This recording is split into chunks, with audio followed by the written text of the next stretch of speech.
Good morning, and welcome to a wonderful day of Read Alouds. I hope that you are enjoying your next few weeks of e-learning. I know that we were almost to the end. We have 2 more weeks, so thanks for joining in and listening to our stories every day. I'm excited to share our stories this week with you. This week, we're going to read one whole genre of stories. So we know that there's genres of fiction and nonfiction. Well, we're going to be reading some books today that are fiction stories, but they're in even another smaller genre. They're in a genre called folk tales. And folk tales are stories that didn't really happen, but they're going to teach us a lesson. And they're usually stories that were passed down from generation to generation. And that means it's a story that your mom has heard, and her grandma has heard, and her grandma's grandma has heard. It's been passed down over and over again. So some of the stories that we read this week will definitely be stories that are familiar to you because they're folk tales. So today, our story is called Mrs. Chicken and the Hungry Crocodile. In this story, the hungry crocodile is going to capture Mrs. Chicken. But she's a clever chicken, and she's going to try to escape the hungry crocodile. Wonder if she's going to make it through. We'll have to read to find out. Mrs. Chicken and the Hungry Crocodile by Won-Ldy Paye and Margaret Lippert. One morning, Mrs. Chicken took her bath in a puddle. "Cluck, cluck," she said proudly. "What a pretty chicken I am. Big, bright eyes, short, smooth beak, but I can't see my wings. This puddle is too small." Do you see what she's doing? She's looking at herself in a reflection, kind of like when we look at a mirror. Just admiring how beautiful she is. She walked down to the river to get a better look. She didn't know that Crocodile lay in the river all day long, waiting for her dinner. Oh no, what do you think is going to happen? Mrs. Chicken leaned over the water. She said, "I still can't see my wings. I see scaly green legs and a long mouth with sharp teeth. But where is my beak?" Crocodile lay very still and waited. "Yum, yum," she thought. "That's my dinner."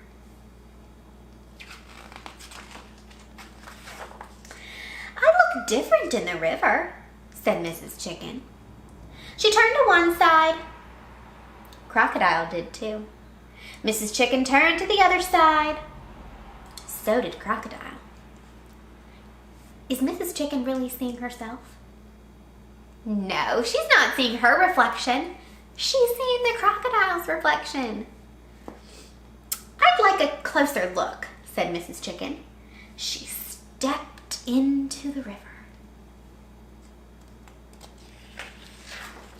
Snap! Crocodile grabbed Mrs. Chicken's foot in her mouth. "Bonk!" said Mrs. Chicken. "Let go!" Crocodile shook her head. She dragged Mrs. Chicken to her house on the island in the middle of the river. Then she slammed the door shut with her tail and opened her mouth. Mrs. Chicken flew up to the rafters. "Come down," Crocodile said. "I'm going to eat you up." "Me?" said Mrs. Chicken, squawked. "You can't eat me." "Oh, yes, I can," said Crocodile. "But," said Mrs. Chicken, "you shouldn't eat me." "Why not?" said Crocodile. So here is Mrs. Chicken. She's going to try to convince that alligator not to eat her. "Because," said Mrs. Chicken, "I'm your sister." "Huh, huh, huh?" Crocodile laughed. "You're not my sister. You have speckled feathers. I have green skin. You have a beak. I have a mouth with sharp teeth, and these teeth are going to eat you up." "No," said Mrs. Chicken. "We look different, but we're sisters. I'll prove it. Just give me time."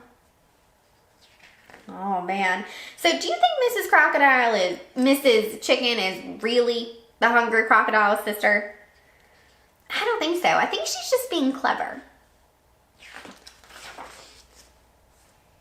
All right, chuckled Crocodile. I'll fatten you up. The longer I wait, the plumper you'll get.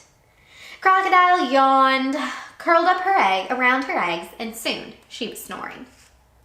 Mrs. Chicken made a nest in the corner opposite Crocodile and settled down to lay her eggs. Every day, Crocodile gave Mrs. Chicken grain to eat. Every night, they fell asleep over their eggs. Mrs. Chicken got fatter and fatter. Crocodile got thinner and hungrier. But she has a plan. One evening, Crocodile said, "This is your last meal. Tomorrow, you will be my dinner." "We'll see," said Mrs. Chicken. She waited until Crocodile was sleeping. Then she carefully put her eggs next to Crocodile, and she took Crocodile's eggs to her own nest. She switched the eggs.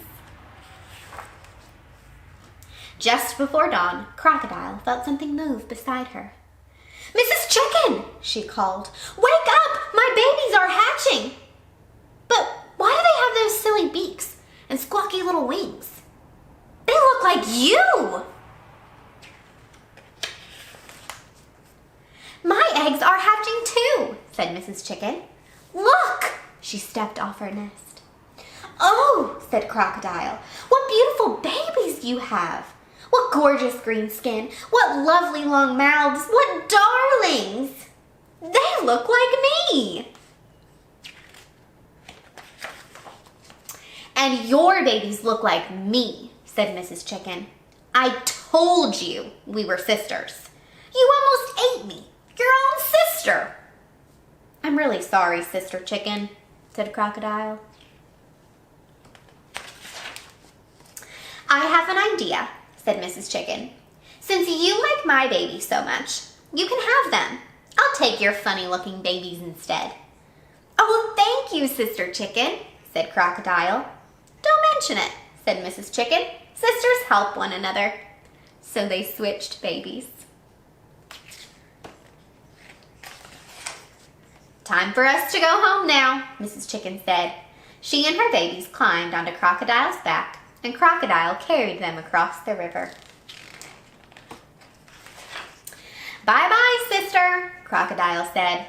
Mrs. Chicken waved her wing and hurried her chicks up the riverbank. "See you soon," called Crocodile. "No, you won't," called Mrs. Chicken as she disappeared through the trees. "Come along, children. Cluck, cluck."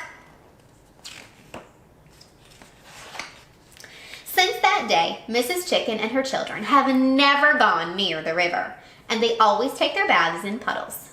"Big enough for us," Mrs. Chicken tells her children, "and much too small for crocodiles." And that's the end of the story. So I wanted to think about our question for today.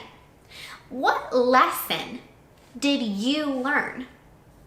Now, at first, you might think the lesson that the chickens learned is that they should just take a bath in their own puddle.